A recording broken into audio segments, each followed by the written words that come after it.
dan ada suatu harapan di mana banyak orang menginginkan seperti itu, tapi kemudian hilang.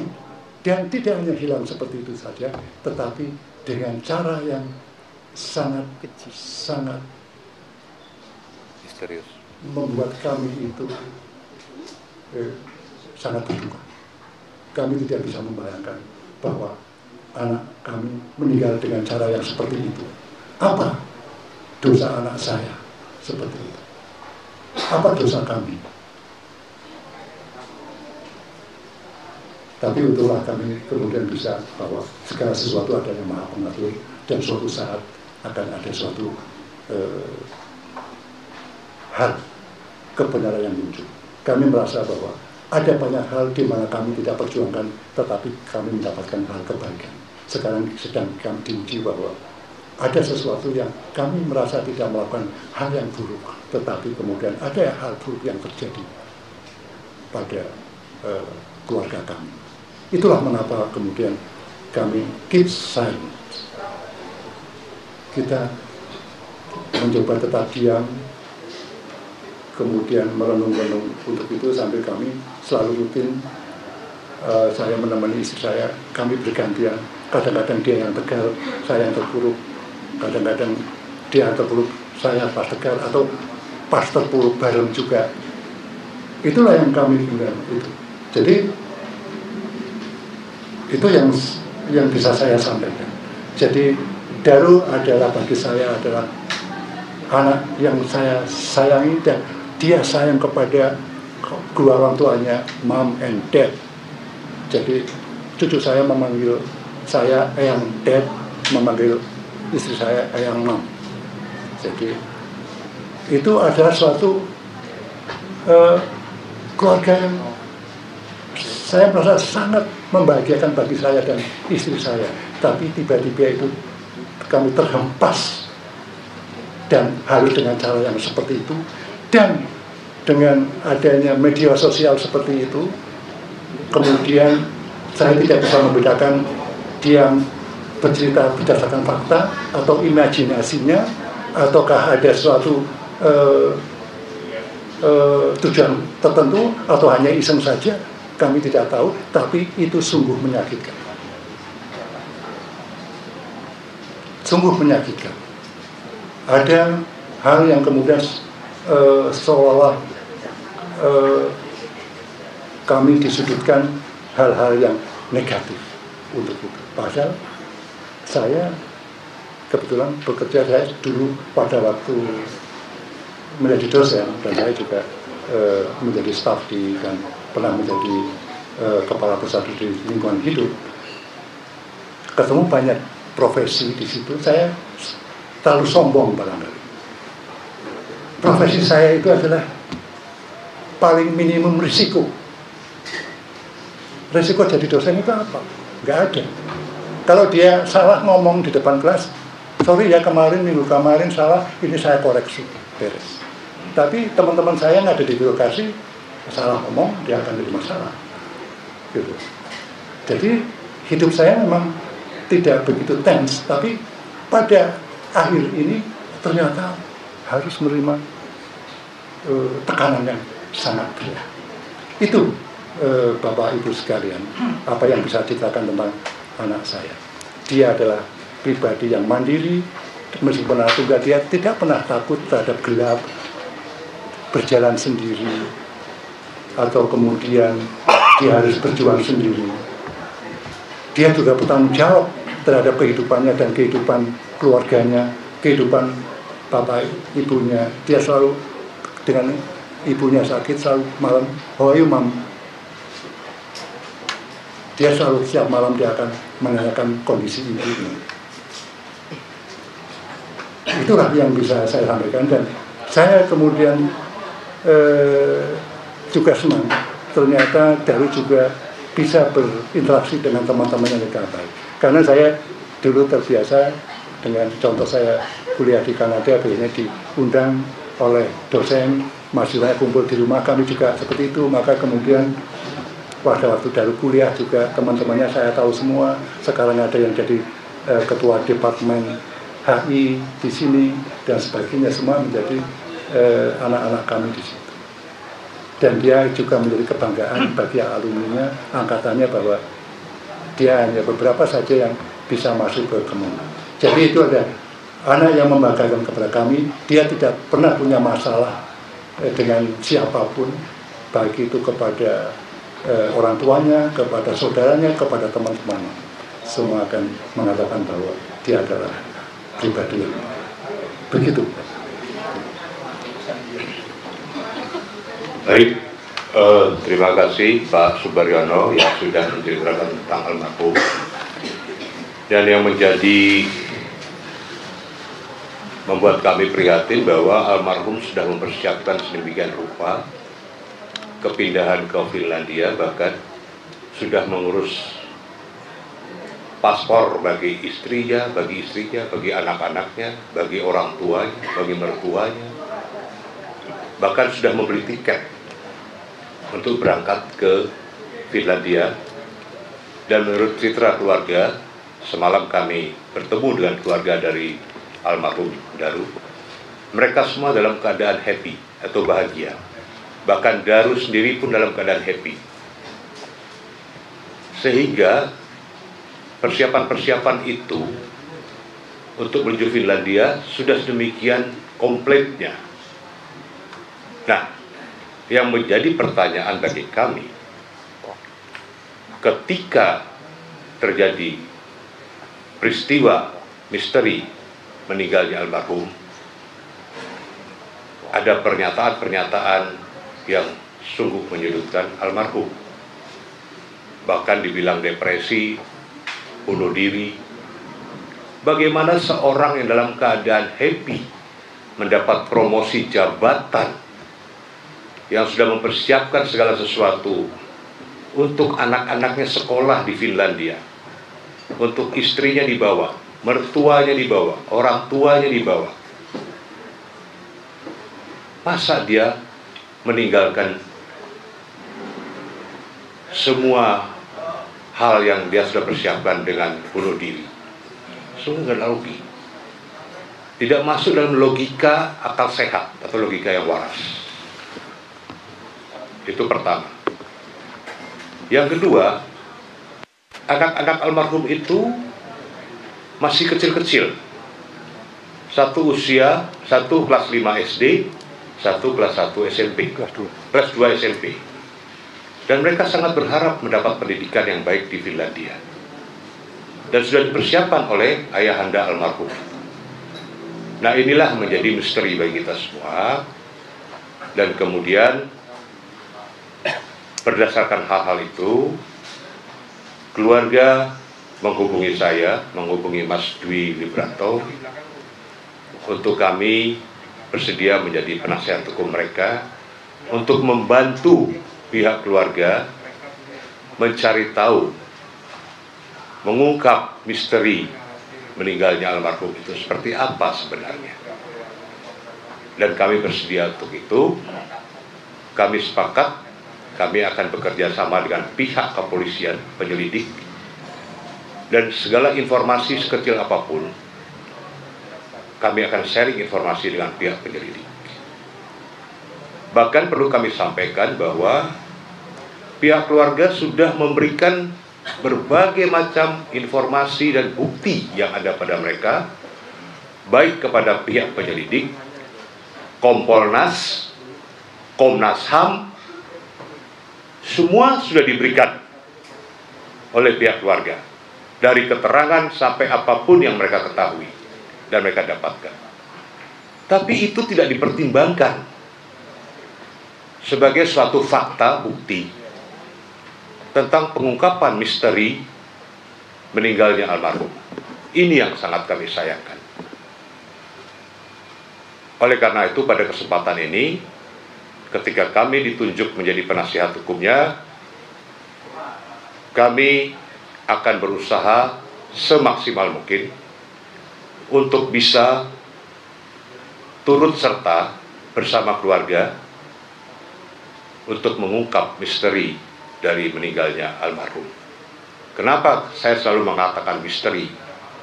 Karena ini betul-betul masih belum jelas sebab akibat meninggalnya almarhum. Makanya kami sampaikan ini merupakan satu misteri. Saya kira itu dari saya, dan untuk selanjutnya nanti rekan Dwi Libranto akan mengemukakan beberapa hal, baik itu secara kuasa hukum, secara administratif, maupun beberapa hal kronologi yang sudah kami dapatkan dari pihak keluarga. Selanjutnya saya serahkan ke Mas Dwi. Bismillahirrahmanirrahim. Assalamualaikum warahmatullahi wabarakatuh. Bapak Dwi semuanya, rekan-rekan para media dan pers, kami berdua, Pak Nikolai dan saya, Dwi Librianto, baru tadi malam kami mendapat surat kuasa dari istrinya yang bernama Meta Ayu Puspitantri. Kami berdua bisa saya tunjukkan. Ini kuasa yang diberikan kepada kami berdua sebagai penasehat hukum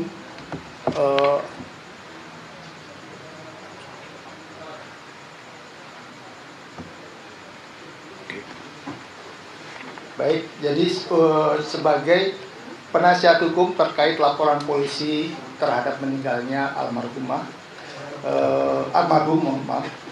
untuk mengungkapkan misteri kematian Arya Daru Pangayunan. Jadi ini satu hal yang bisa kami sebutkan. Lalu yang kedua adalah saya akan mencoba mengemukakan beberapa hal terkait dengan kronologi yang keluarga dapatkan. Tapi ini hanya sementara, nanti kami akan sampaikan secara mendetail untuk minta perlindungan hukum pada negara, dalam hal ini Presiden, lalu Panglima TNI, Kapolri, dan Menteri Luar Negeri. Yang pertama adalah sejak Senin tanggal 7 Juli 2015 pukul 21.20 Pita tidak dapat menghubungi suaminya Daru karena WA-nya tidak aktif dan hanya centang satu. Yang kedua, Pita menghubungi nomor HP penjaga kos Siswanto setelah Pita sudah tidak bisa menghubungi Daru, yaitu pada Senin tanggal 7 Juli 2025 pukul 22.23 dan 22.25. Namun pada saat itu nomor Siswanto tidak bisa menerima chat atau telepon WhatsApp. Yang ketiga, pada dini hari tanggal 8 Juli 2025 sekitar pukul 00.14 Pita berinisiatif menelpon Polsek Menteng 7 kali. Nomornya 021 319 26390. Tadi pagi saya juga coba cek, nomornya masih ada. Nomor itu memang nomor Polsek Menteng, tapi tidak ada respon. Jadi 7 kali istrinya almarhum menghubungi Polsek Menteng. Kemudian yang keempat, pada hari Selasa tanggal 8 Juli 2025 sekitar pukul 00.30 Pita kembali menghubungi Siswanto dengan menelepon langsung ke nomor HP-nya dan ternyata bisa diangkat. Lalu Pita menjelaskan kepada Siswanto untuk meminta bantuan untuk mengecek kamar Daru. Yang kelima, sekitar pukul 05.00 Pita kembali menghubungi Siswanto untuk mengecek kembali kamar Daru, dan saat itu kata Siswanto kondisi kamar Daru masih gelap dan Siswanto menyarankan nanti saja dicek kembali pada saat Daru akan berangkat kerja, yaitu antara pukul 07.00 07.30. Yang keenam, dan sekitar pukul 06.00 Pita kembali meminta tolong Siswanto untuk mengecek kamar Daru.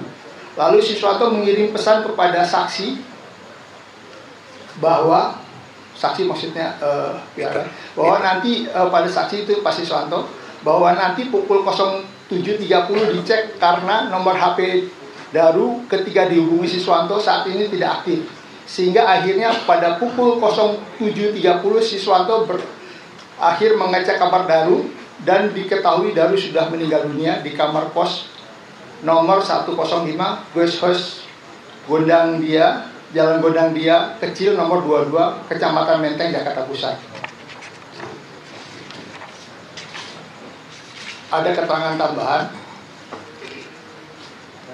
Biasanya Daru selalu menghubungi Pita apabila Daru sudah pulang kerja ataupun pulang telat. Selambat-lambatnya biasanya sekitar pukul 19.30. Namun pada malam tanggal 7 Juli 2025 sekitar jam 20.00 Daru tidak memberi kabar ke Pita. Pada tanggal 7 Juli 2025 sekitar pukul 20.40 Daru sempat mengirim foto tentang keberadaan antrian taksi di Mall Grand Indonesia, Jakarta Pusat. Setelah itu HP Daru tidak aktif.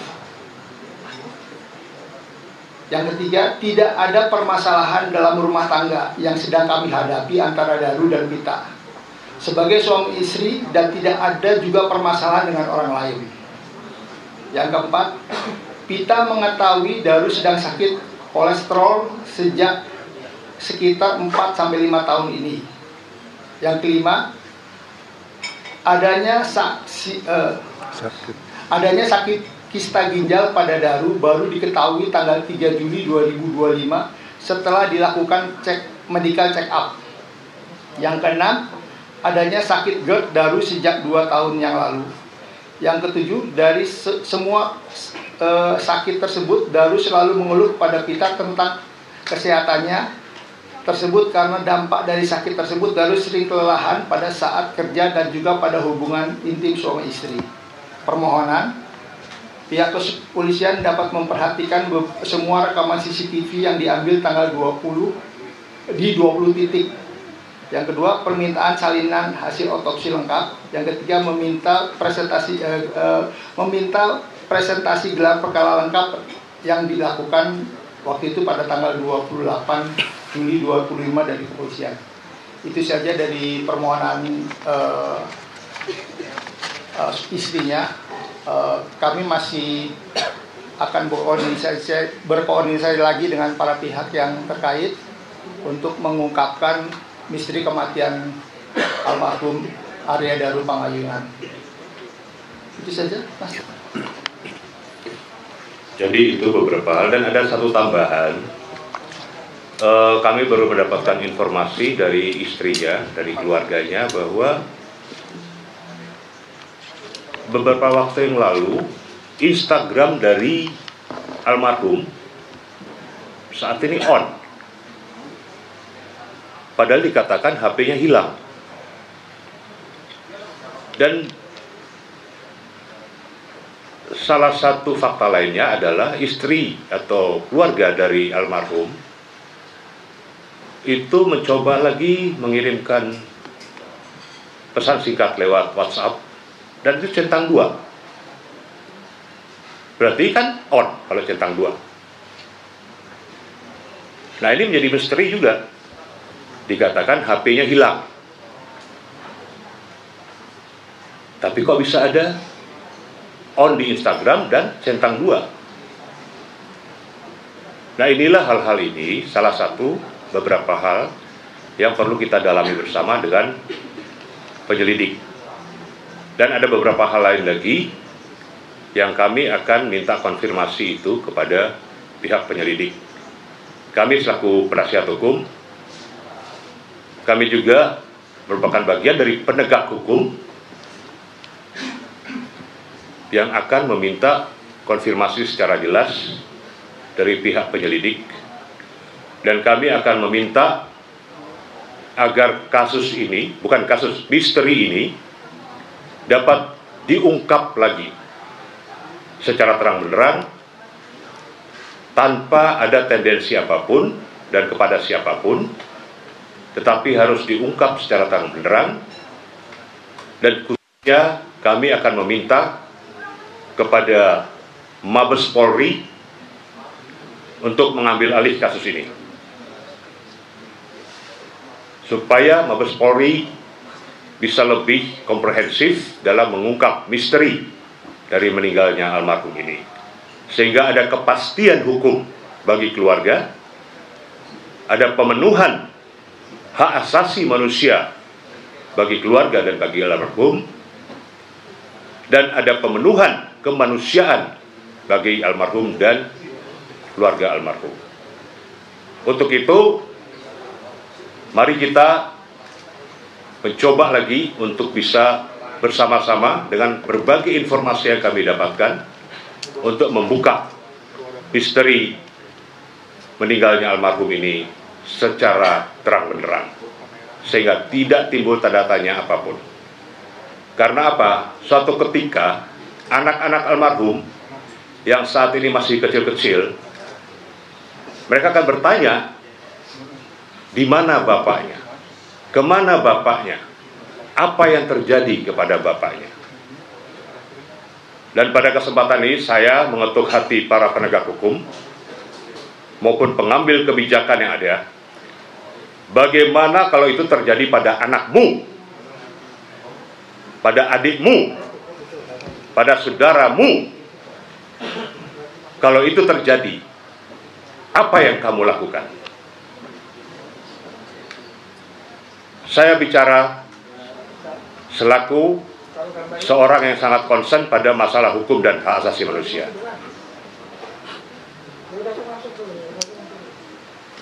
Saya minta dengan hormat kepada aparat penegak hukum, dalam hal ini penyelidik kepolisian, untuk mau terbuka dengan berbagai data, fakta yang ada.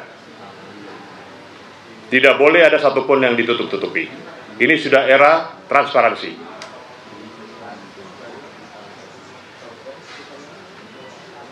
Saya kira itu, dan nanti ada permintaan terakhir dari ayahanda almarhum yang akan disampaikan langsung oleh ayahanda almarhum. Saya minta dengan hormat kepada rekan-rekan media yang betul-betul concern terhadap masalah ini, tolonglah ikut menyuarakan ini demi kebenaran dan keadilan, demi kemanusiaan. Kami tidak ada tendensi apa-apa selain masalah kemanusiaan untuk menegakkan hukum, kebenaran, dan keadilan. Silakan Pak Subaryono kalau ada yang mau disampaikan kembali. Terima kasih. Kami orang tua Arya dari Pangayunan, dan saya sudah purna 7 tahun karena saya pensiun tahun usia 65 dan sekarang sudah 71. Fisik semakin rentang, ingatan juga sudah tidak setajam dulu, bicara pun tidak selancar dulu waktu masih aktif di situ. Inilah kemudian kami merasakan kami pada posisi yang sangat lemah dan menghadapi situasi yang sangat sulit. Dan ini adalah menyangkut saya sebagai ASN, anak saya sebagai ASN. Maka kami mohon kepada pimpinan negara ini, kami mohon kepada yang terhormat Bapak Presiden Republik Indonesia, yang terhormat Bapak Prabowo Subianto. Kami mohon dengan rendah hati dan kami mohon seterus-terusnya. Kami mohon Bapak bisa menginstruksikan, bisa menyampaikan kepada Kapolri, kepada Panglima TNI, kepada Menteri Luar Negeri, agar supaya segera bisa menjelaskan kepada kami tentang misteri yang terjadi pada anak kami. Sementara ini kami betul-betul tidak berdaya karena informasi beredar sangat bervariasi, sehingga kami tidak tahu apa. Yang tahu saya adalah bahwa dari mata kami, di